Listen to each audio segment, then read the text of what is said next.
Welcome back to episode 3 of our Advanced Squad Leader training. This is your host, ID Jester. It's taken me some time to get video 3 together because after the first couple videos, I wasn't happy with the quality. So I've made some changes to my video settings, and now I feel I can get a much better sound and video quality. So please do leave a post on my YouTube account if you do see better video and sound quality, so I know that I'm moving in the right direction. Today we're going to cover a couple rules that are covered in Advanced Squad Leader but are not covered in the Advanced Squad Leader starter kits, and it is snipers and bypass movement. Just a moment on the starter kits. I think the starter kits are what they do well, and that is teach people the basic flow of the game, the different phases. But unfortunately, I feel the games play completely different because the starter kits are missing so many vital parts of the ASL system. I recommend that people that are interested in playing ASL to just dive in and start learning the whole game from scratch, because even though the second edition rulebook looks very intimidating with all those pages of rules, you're only going to use 10% of the rules about 95% of the time. The other 90% of the rules you're hardly ever going to use, but they have to be included because there's so many other exceptions and specifics that need to be covered that make the rule book so big and intimidating. So for those of you that are interested, I would recommend jumping right into the Advanced Squad Leader system, and hopefully by reading the rule book and watching some video tutorials that are online and playing the game, you'll slowly but surely start to become that much more involved in it and get that much better. The only way to become good at the ASL system is to play, and play a lot, ask a lot of questions, watch other people play, and spend a lot of time analyzing and watching different tactics that people use. Before I start covering some of the aspects we're going to cover in this video tutorial today, I want to show you a basic scenario card, because some of the things we're going to talk about, specifically the snipers, are located and talked about on the scenario card. So I want to go over a scenario card kind of quickly to see if explain what a basic scenario card is going to look like. I've chosen the Ranger Stronghold as the scenario that I'm going to play through. The reason for that is it's got quite a few different kinds of units, including squads, leaders, support weapons, bazookas, and it even has a couple vehicles. So we can kind of see with this scenario, without having too many units out there, which would overwhelm us, how a basic scenario might play out. On your scenario card, of course, in the top right hand corner, you're going to have a basic introduction to the scenario. On the left hand side is usually a picture. Underneath the picture is usually the victory conditions, which are very, very important, obviously. That will determine who wins the scenario. Underneath the explanation of the scenario, you will have your map board configuration. And notice in this situation we're playing with map board number 2. And you notice the 2 is in the top right hand corner. When you play ASL, you want to make sure that your map board configurations, especially when you're playing with multiple map boards, do match up how they line up on the scenario card. So if the 2 is in the bottom left hand corner, you want to play it that way as opposed to in the top right hand corner. Below that is your turn record chart, and in there it talks about who's going to set up and who's going to move. In this scenario, the Germans will set up first and move first. Below that is different boxes that are going to have your information about the units that are going to participate in this scenario. In this case, you see the Germans have some squads, full squads, because they have 3 silhouettes on them. You also notice a number underneath, 6, which represents that there are 6 of these 467 German squads. And there's also 6 447s. If a counter doesn't have any number underneath, it's just assumed to have 1. So the Germans would have 1 9 minus 2 and 1 8 minus 1, etc., etc. Below that is the other side of the scenario and what units they possess. Down at the very bottom of the scenario card are going to be any kind of special rules that are going to deal with that scenario. In this case, the EC, which are environmental conditions, are moderate. Environmental conditions are wind, rain, snow, things like that. And follow along with any of the other special rules that would apply to that scenario. And in the bottom right hand corner, you will have an actual information about what happened in this scenario in real life, and you can compare your results to what happened in real life to see how well you were able to alter that scenario. Of other importance on a scenario card are 2 very important things located within each of the different nationalities setup boxes, and these are the ELR numbers and the sniper numbers. When we talk about ELR, we're talking about how much your units can do a morale check and miss their morale by that much before they become a less effective squad. So if we remember from our last training video on squads, this 467 German has a morale of 7, and they have an ELR of 3. So basically, if this German squad was to roll higher than 3, higher than his morale, it's going to become a lower class squad. So in this case, 7 plus 3 would be 10. So if his total morale check was 11 or higher, he would fail his ELR and become a less effective squad. You notice down here on the bottom, the Americans have a ELR of 5, and their morale on their units are 7 with an underline, which, if you recall from last episode, the ELR basically represents that they have a special ELR of 5. So 7 plus 5 would be 12, so he would have to fail his morale check by higher than 12. Well, if you're wondering how that's possible when we're rolling 2 6-sided dice, the reason for that is, if we look back at our chart really quick, you notice that some of the results on the chart are a 2MC or a 3MC or a 4MC, and what that represents is a 3MC, for example, would be a morale check in which that person would add 3 to their dice.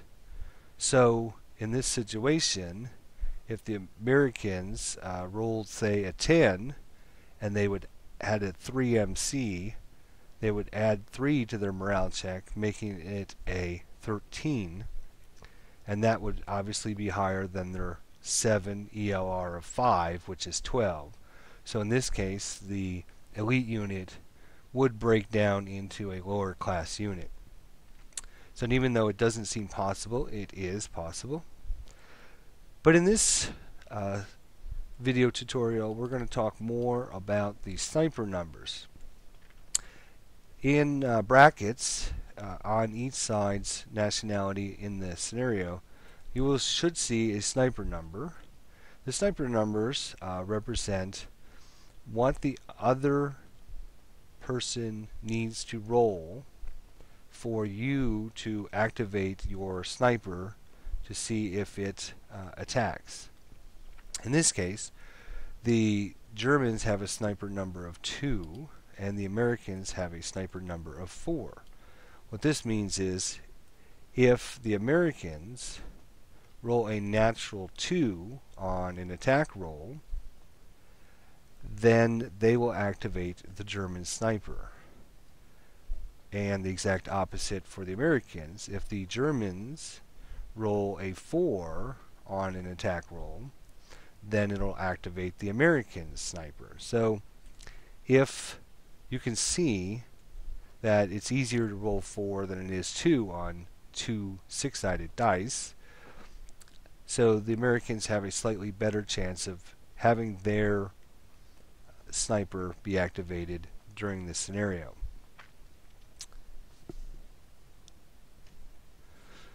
Also of note is that if your sniper number ever falls below 2, your sniper is removed off the map board and it's removed from the game.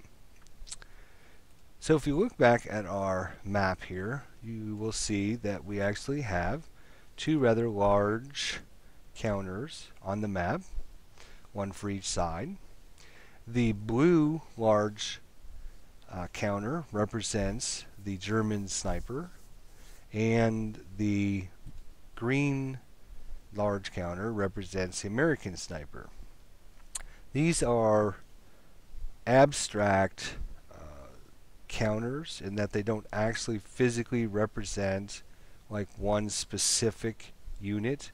Like for example, this American 9-1 represents a specific leader. This counter here doesn't specifically represent like one sniper. It's more of an abstract thing that's built into the system. So when we talk about snipers, there's many different rules that we have to look at. I would recommend that once you watch this video tutorial, you cover those rules in your rule book and refresh your memory and see if there's anything that might not be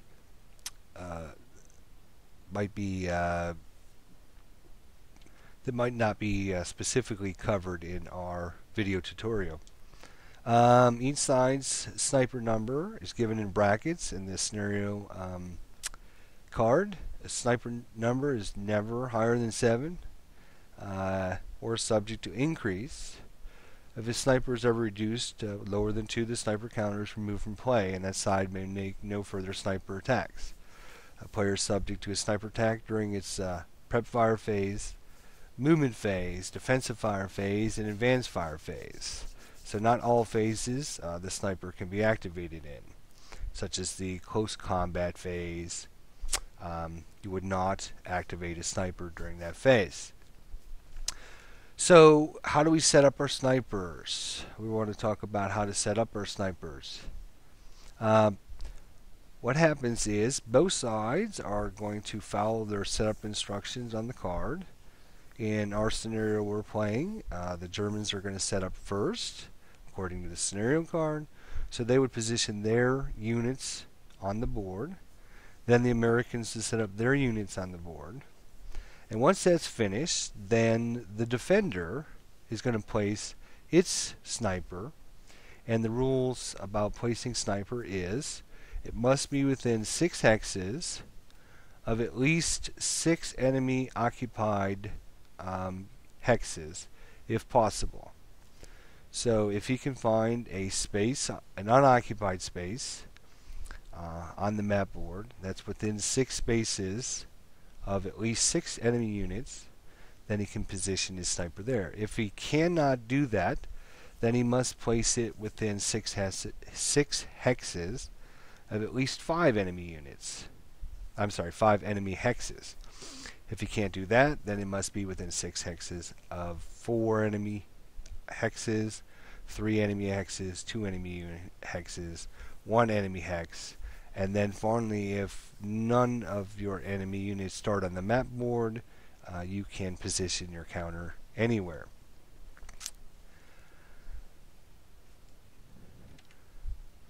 What I'm going to do here is quickly set up some counter numbers for us here on our snipers to refresh our memories. If you recall from our scenario card here, our sniper number for the Germans is 2 and our sniper number for the Americans is 4. So that means the American sniper will activate when the Germans roll 4, and the German sniper will activate when the Americans roll a 2. So what happens if that happens? What is the next process? Well, what happens is, let me give an example here. If this American squad was prep firing and they were attacking this stack of enemy German units, and it rolled a 1-1 on his 2 6-sided dice. Before that attack gets resolved, since he rolled a 1-1, which is a 2 total, naturally rolled on the dice, and I should make this point now that I brought it up, it is not the total of the attack after all modifiers that activate the sniper. The number that activates the sniper is the actual number that was rolled on the dice. So in this case, if you had, say, for this American squad, and he was shooting at the German squad, let's say he rolled a 4 on the 2 dice. Say he rolled a 2 and a 2, but he had a -2 to his dice roll, which would lower it down from 4 to 2. That does not activate the German sniper. You only activate the sniper when your number actually you roll on the dice equals that sniper number. So this American squad is attacking this hex of Germans. It rolls a 1 and a 1 on its 2 dice. Before this attack is resolved, he has activated the German sniper because he rolled a 1 and a 1, which is the total of 2. The next thing that happens is for the Germans to see if the sniper actually attacks. At this point, the German player is going to roll a single dice whenever a sniper attack is called for.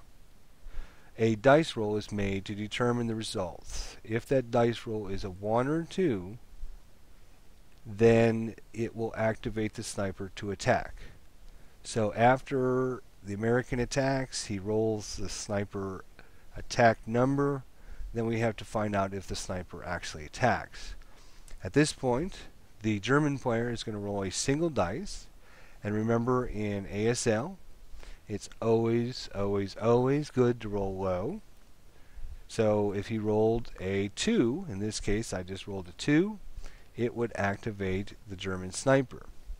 So what's the difference between rolling a 1 and a 2?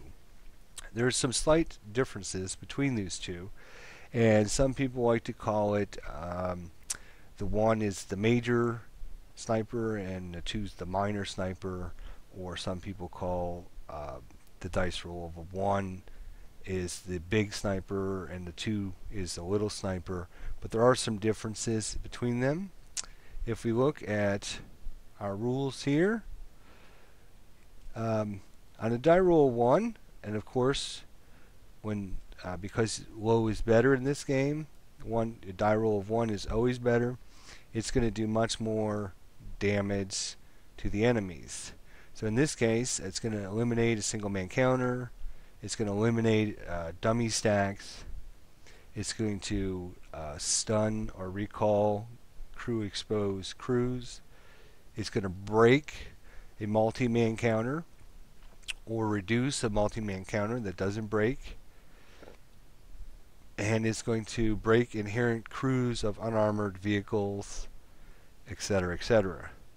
On a dice roll of 2, which is either your minor sniper or your little sniper, you'll hear some other different terms, but in this case it's going to eliminate a dummy stack, It's going to wound a single man counter. It's going to stun the crews. It's going to pin a multi-man counter, etc., etc. Which brings us to our next thing of interest, is that how do you determine in a stack of units what units actually affected by a sniper attack or other different things that can come into play? And they call that, in this game, random selection. I think I have random selection on my notes here.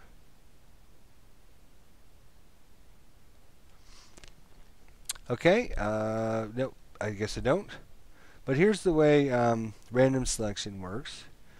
Random selection determines the units that are affected by a certain attack.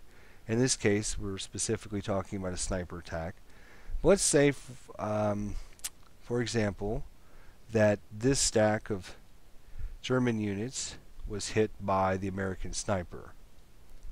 Well, there's multiple units. You see I have an 838, a 548, a 468, and a 9-1 leader on there.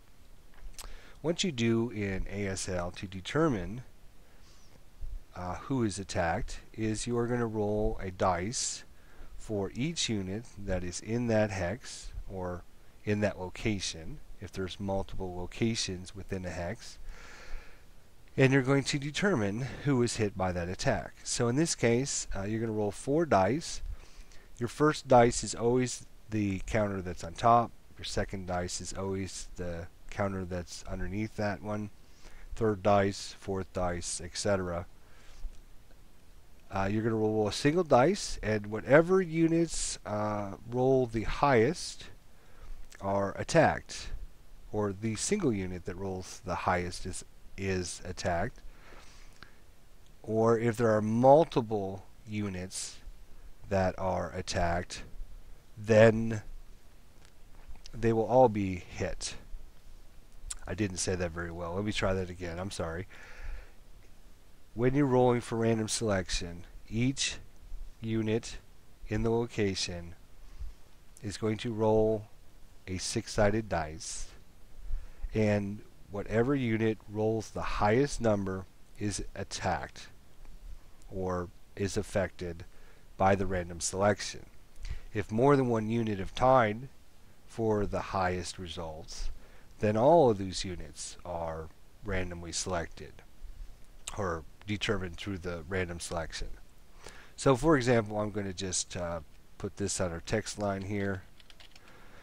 If we roll 4 dice, first dice is going to be for the leader. He rolls a 1. Second dice is for the next unit. Third dice is for the next unit. Fourth dice is for the last unit. So in this case, we rolled a 1, a 4, a 1, and a 2. So if we look at our counters here, the 1 was for the leader. The next unit was the elite with the box, which rolled a 4. If the second one that we rolled, which is the third dice, is going to affect the elite unit with the circle. And last but not least, the 2 we rolled is going to be for the elite unit, which is just an E without any box or circle.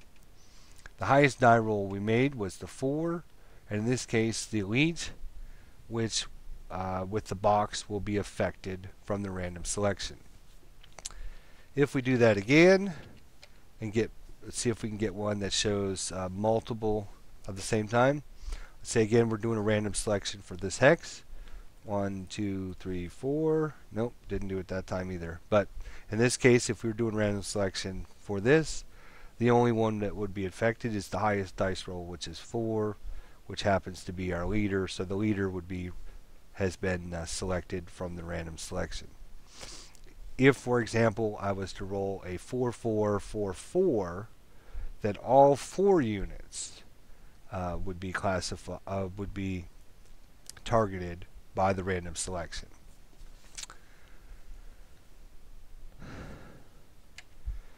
If we go back to our example here, where the American had shot at the Germans in this hex. It rolled a 2 naturally, 1-1 on the 2 dice, which activated the German sniper. The German sniper then rolled a 2 to activate its attack.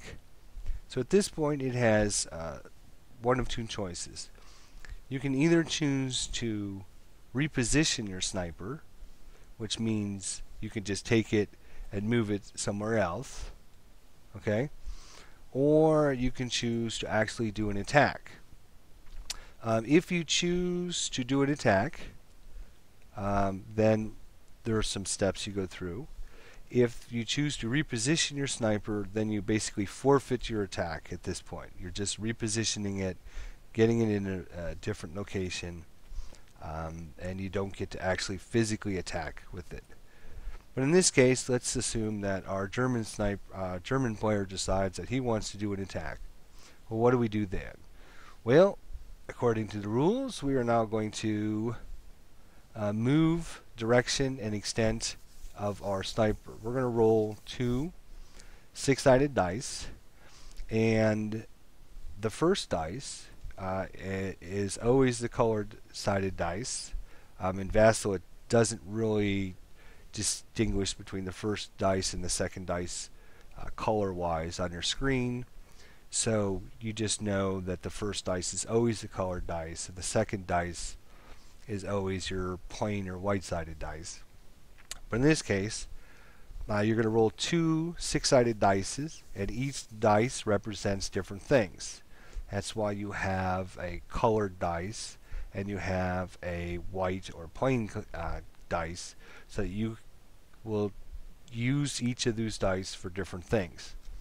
When we're talking about sniper, the first thing we're going to do is find out where the sniper is attacking.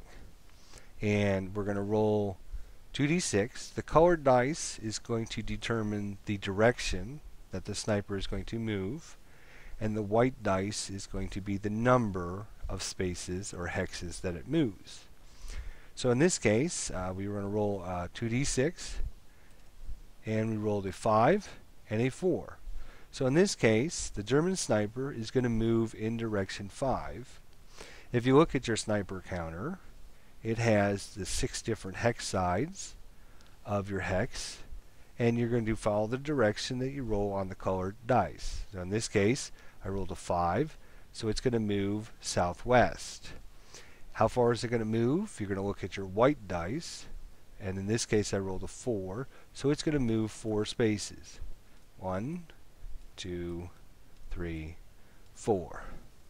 So you move your sniper counter, the number of spaces in the direction that you roll on your dice, and then you're going to determine who your closest enemy is.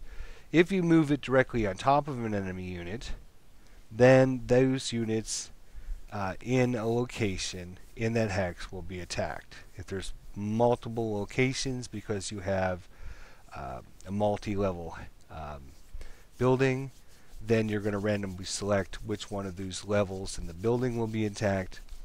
If it's just a single location, then those units will be attacked. If your sniper does not end up on an enemy unit, then you are going to count and find in hexes, not in movement points or movement factors, but just in hexes, the closest enemy unit. In this case, we have a unit here in M7, and we have also another American unit in I7, and they are both 2 spaces away. At this point, you are going to determine which unit that is closest has the less defensive or terrain cover. In this case, they're both equal in that they're both in the forest hex. If I move that, you can see it's in a forest hex, and this one is also in a forest hex. So they both have equal cover. So at this point, this sniper player, a person who owns the sniper, can determine which space he wants to move into. In this case, the German can say he wants to move here, or he can say he can move here. If, for example, though, let's just put this American down here for this example. If our final location was here, this American unit is 2 spaces away, and this American unit is 2 spaces away, and they're the closest units. This 666 American unit has a terrain modifier of +1. This American unit, which is out in the open, does not have a terrain modifier, so the sniper would have to go to this spot here. In this case, we'll just move our American unit back here, and at this point the German player can choose either one of the locations to choose, and that's where some of the tactics and strategies come into play in the game. If I move my sniper over here, you notice it's going to be farther away from a lot of the enemy units, but it is going to be closer towards his 9-1 leader. If I move my sniper to this spot, it's more centrally located, and I have a greater chance of hitting different units, and it's also closer to his more powerful leader, his 9-2 leader. So some strategy comes into play in which units you might want to attack with your sniper. In this case, we're just going to say that it's the German player has determined that he's going to move his sniper into M7. And if you recall, on our little chart here, we rolled a dice roll of 2. So in this case, when the sniper moves into that location, it would eliminate any dummy stacks. There are no dummy stacks in there, so that doesn't happen. The first thing we would actually do is do the random selection. But in this case, there's just one counter, so we don't have to worry about doing the random selection in this case. But if we look for our multi-man counter, multi-man counter is not immune to pin. So it pins a multi-man counter that is not immune to pin results. So he has pinned that American squad in that hex. That's what the sniper did for that attack. And then that sniper resolution is over, and the Americans would finish his attack. The Germans would then do his defensive rolls, morale checks, or whatever the results are from the attack on the chart. So that's kind of snipers, an overview of the process. You're going to start with a number that your enemy needs to roll for your sniper to activate. You're then going to roll either a 1 to get your major sniper or a 2 to get your minor sniper. If you roll a 3, 4, 5, or 6, nothing happens. You just move on in the game. If you do roll a 1 or 2, you can either do an attack or you can reposition your sniper. If you reposition your sniper, you forfeit your attack. If you do an attack, you are going to roll colored dice for direction, white dice for your range, for how many hexes you're moving. If you do not end in a hex with enemy units, you're then going to determine the closest enemy unit. If there are multiple enemy units that are the same distance away, then you're going to determine the one that has the least beneficial cover in their hex. If it is still tied, then the sniper player can choose which location to move his sniper into. So that's covering snipers. I hope it's not really as complicated as the book seems. There's a few other rules to keep in mind. If your sniper attacks your vehicles that are unbuttoned up or crew exposed, then they can force your tanks to run off the battlefield because the commander just got blasted by a sniper.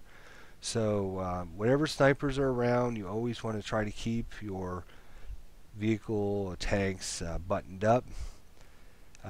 Many other different things you can do with the snipers.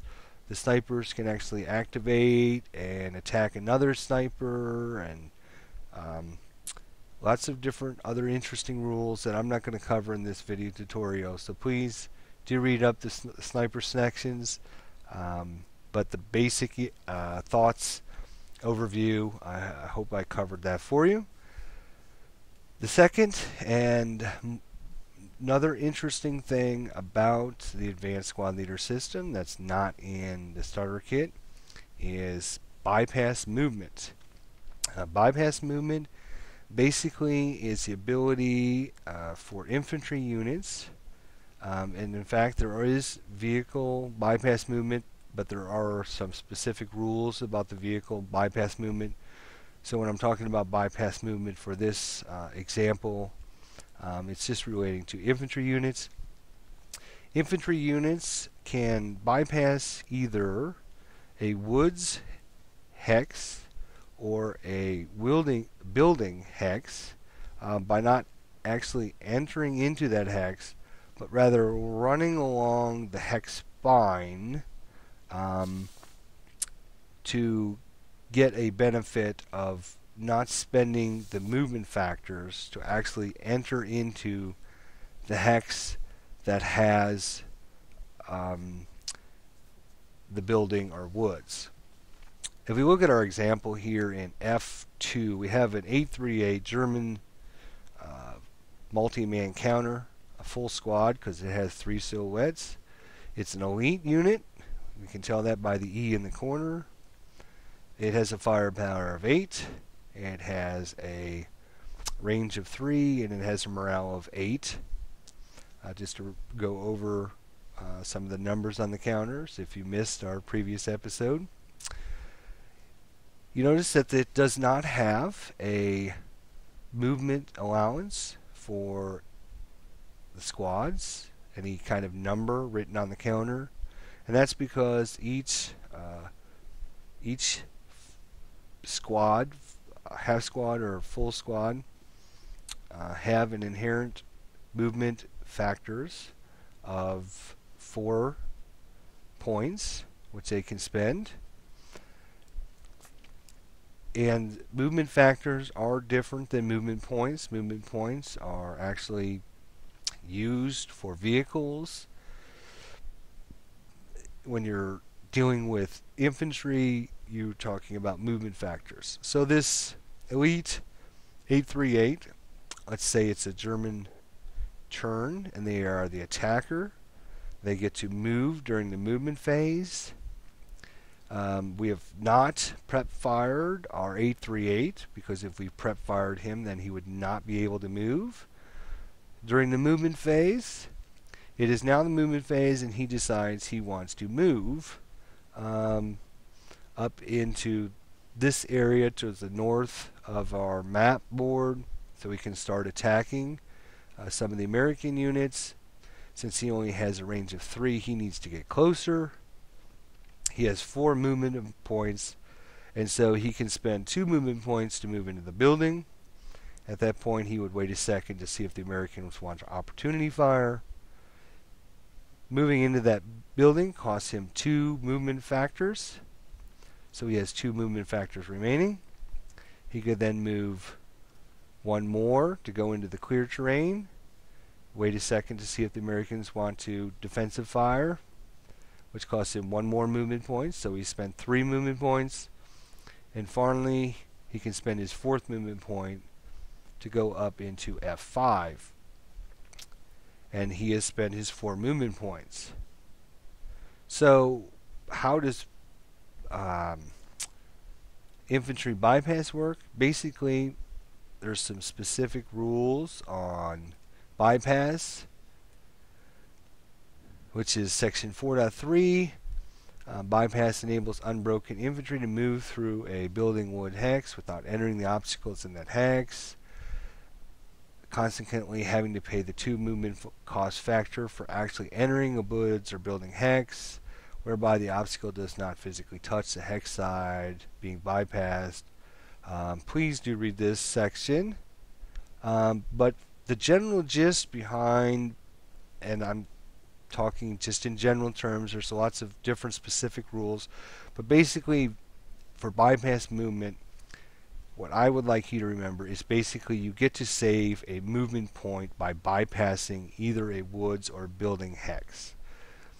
You basically get to save one movement point to bypass a wood or building hex instead of actually going into the hex, which will cost you two movement points, or I'm sorry, I keep saying movement points, but they're actually movement factors. To go into F3, it would cost me two movement factors. To go into D3 would cost me two movement factors. To go into I3 cost me two movement factors because these are woods and building hexes. Instead, I can basically run along the hex spine and use whatever terrain is located on that hex spine. In this case, I can run along between the F3 and G3 hex spine, and you notice that is clear terrain between the two access points. And since it's clear terrain, it's going to cost me one movement point. You can actually move along two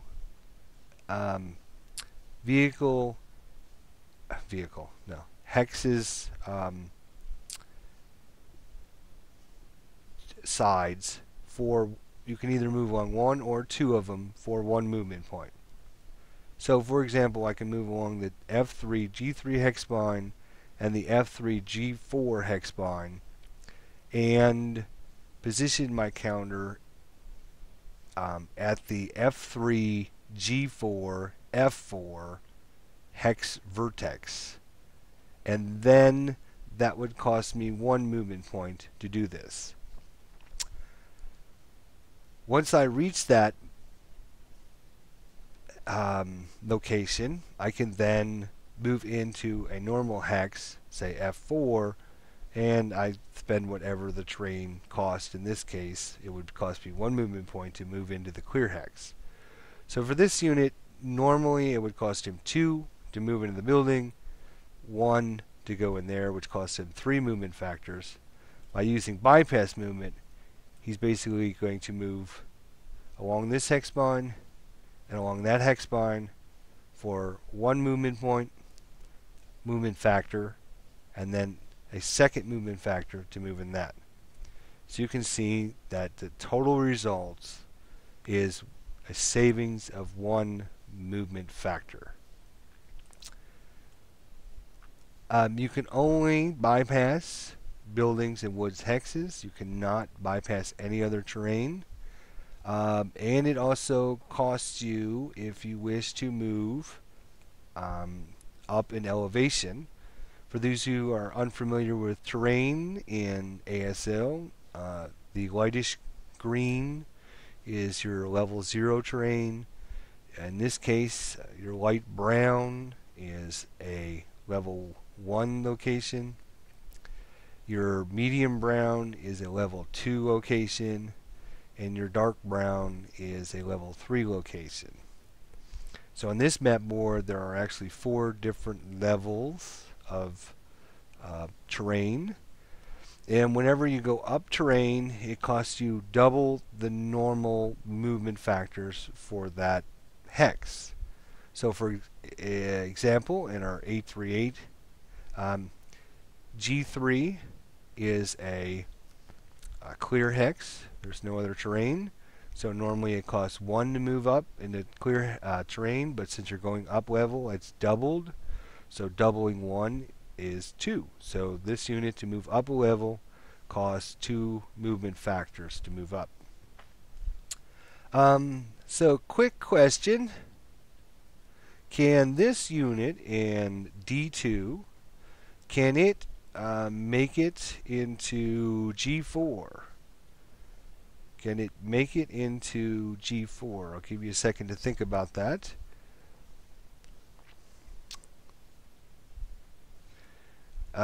It can. Let's go over how it can do it. Normally, without bypass movement, and this is how the advanced squad leader and the starter kit play differently just because of the rules restrictions. In the normal starter kit, it would not be able to move it there, but in the ASL, it can actually move there. It costs 1 movement factor for it to move into E3. Its second movement factor, it can go along the F3, F2 hex side and the F3, G3 hex side and be positioned here. And then that costs him 1 movement points, or I'm sorry, 1 movement factor. So he's spent 2 movement factors, and then he wants to move into G4 from this. Let me move back. From this hex side, he wants to move into the G4 location. He's going from a clear terrain uphill into a clear terrain. So normally costs 1 movement factor, which is doubled for going uphill, which costs him 2 movement factors. So again, if we go through this again, it costs him 1 to move there. It costs him another movement factor to go along that hex side and that hex side. So that's 2 movement factors. He has 2 movement factors left, which he can spend to move up onto the hill. If he does not use bypass, you will notice he can spend 1 to go there. It would be 2 to go into that building, leaving him with only 1 movement factor left. He could not go up the hill with only 1 movement factor left. So he would have to stay in this location and not be able to go up there. So the basic rules, and there's lots of different examples in the rule book, and they go into specifics, and there's some interesting information about the walls and hedges and how they affect your bypass movement. But basically what I want you to take out of bypass movement is it basically saves you 1 movement point to go around a building or a woods hex. Which brings me to another good point. You can only bypass a hex if that hex side is not obstructed. If this building, let's see if I have a good example on this map. I don't see a good example right off the top of my head, but let's just say this building in D4 stretched out into C5 as an example. If D4 and C5 are like one big building hex, I could not actually go along this hex spine because it was blocked by the building. You can only bypass a hex side if it's doesn't have a any kind of terrain building blocking it. I don't see a good example, so it's hard to really say, but if you read the rule book, it goes over some of that details about the walls and the different what happens building wise if it covers the hex hex spine there. But basically, as an overview, your bypass movement is basically going to save you 1 movement factor. I can't think of any situation in which it would save you more than 1 movement factor, because basically you're going to move along the clear terrain hex side, which costs you 1 movement factor, as opposed to moving into a building, which costs you 2 movement factors, or in a woods, which also costs you 2 movement factors. So you're spending 1 instead of spending 2, so you're basically going to get 1 movement factor out of as a bonus. So it lets you move just a slight bit farther in ASL than with the rules in the starter kit. Some specific rules on bypass movement. You cannot voluntarily, as a moving player, decide to end your movement in along a bypass move. So, for example, I can't just take my 838, move it along this hex side, and then stop at the F3, F4, G4 vertex there and just decide to end my move there.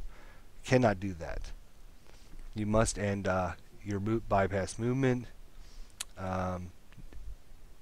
in a normal hex, and thus you are forced by the enemy to stop in one of the vertexes. And that can happen because I'm just going to move this 666 down here really quickly. For example, this 838, take this move off, so let's just say it's the German movement phase. He's decided he's going to bypass, and so he's going to go along the F3 G3 hex side, and he moves to this location right here. And he's now actually physically in this location, and I can't really do this in Vassal because it doesn't do a really good job of keeping it positioned right where it wants. Just watch my mouse cursor here. So the counter would actually be located right there on that hex side, or that vertex. At this point, the 666 American decides to defensive fire on the German. It actually has a choice of activating his line of sight to either one of the hex sides or hex vertexes that the German went along. So in this case, you notice that it has line of sight from his hex to this vertex right here. It's clear and open line of sight. In fact, if we look at our line of sight here, you see that it comes right through and it doesn't touch anything. So the American has a clear line of sight right into that vertex between the F3, G3, G4. And so it does an attack. If that German was to get a result that caused the Germans to break or to become pinned, that German is actually going to end its movement right there on the vertex. But he can't voluntarily do that, but he can be forced to if he's broken or pinned during his bypass move. Checking my notes to see if there's anything else I need to talk about. When we're talking about the defensive fire, a couple of the main terms that are used a lot in the rule book, and you'll hear other players talking about, is FFMO and FFNAM. Basically, those terms are when during your opponent's movement phase, in this case if it's a German's turn and the Germans are moving, if you are non-assault moving, FFNAM, which stands for non-assault move, first fire, non-assault move. If I was to use this German and do bypass movement into that vertex here to try and come up this way without using the building as cover, and the American was to shoot at me at this vertex, then he would get FFNAM for non-assault move. And the other term to keep in mind, and it's used a lot in the rule book, is FFMO, which stands for first fire, move in the open. If you attack somebody that's moving in the open, you get a -1 to your dice roll. And if you attack somebody that's non-assault moving, you get a -1 to your dice roll as well. So in this case, if the German was to move there into that hex spine, the Americans used their first fire and did an attack, he would get a -2 to the dice roll, which is good because that's going to lower your results. In ASL, you always want to roll low. So I think I'm going to bring this video to a close. We talked a little bit about the scenario cards, what's on the scenario cards. We looked a little bit at the snipers and how to activate snipers, what you can do with the snipers, the basic overview of movement and attacking with snipers, and more importantly we talked about bypass movement and the advantages of the ASL system with using bypass movement. We can actually move this unit from its location all the way up the hill by using the bypass method of going around the building or woods and getting that extra movement point. So in ASL, we're able to slightly move just our units just a little bit farther, and of course you can still use your CX to get those extra movement points as well. So I'm hoping everything's explained. If I missed anything, if anybody has any comments or thoughts, be sure to leave a post. Otherwise, be looking for episode 4. This is ID Jester. Thanks for joining me.